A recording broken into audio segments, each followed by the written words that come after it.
Hey guys, I'm Peyton Lickner, and today I'm going to be doing my MCU film ranking.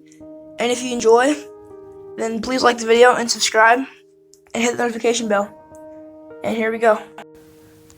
In last place, we have Thor: Dark World. This is easily the worst of the Thor bunch.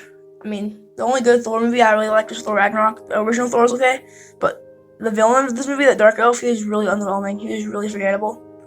So that's why this comes in last. Next, we have The Incredible Hulk. Well, it kind of felt like offbeat in the MCU because it doesn't really have the MCU shine or a comedy. It hardly has any jokes. And Edward Norton, they switched to Mark Ruffalo in the Avengers, so this movie's kind of weird. Next, we have Iron Man 2. This was the third movie in the MCU, I think, and this was after the big success with Iron Man. I guess they tried to do more of that, but this movie kind of feels weird to me. I don't know. Now you have Captain Marvel. This movie, they tried to explore space a little more, and they introduced the Skrulls and stuff. And I like how we got to see Nick Fury from the 90s, where he's not so cynical and he's actually happy. Yeah, I like that about the movie. And then we have Thor. This movie was a pretty early movie for the MCU. Thor, Chris Hemsworth, I guess they didn't really know their place for the actors, and also Tom Hiddleston, he didn't really know how to play Loki yet either, so they're missing humor.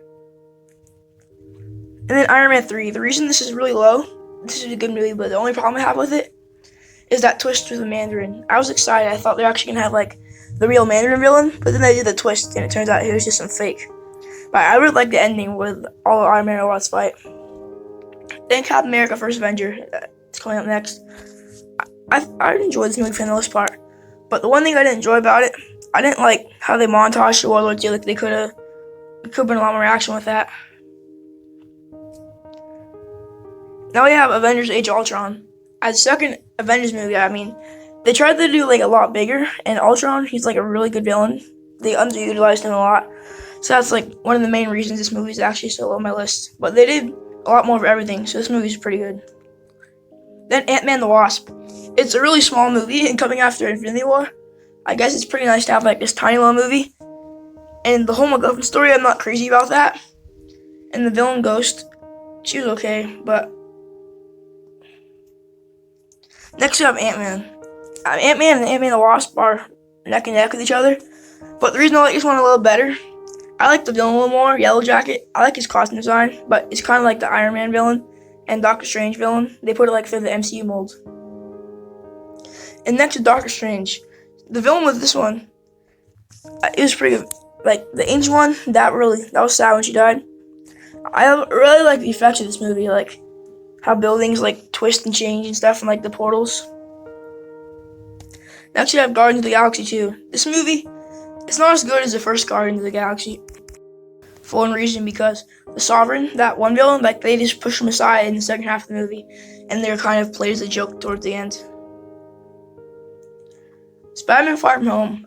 This was the next movie that came out after Endgame. I did a review on this yesterday, so I'm not going to go too deeply into it.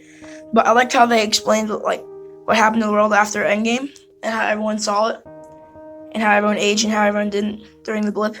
I like that. And Black Panther. This movie made over $1 billion at the box office. This is actually a really good movie.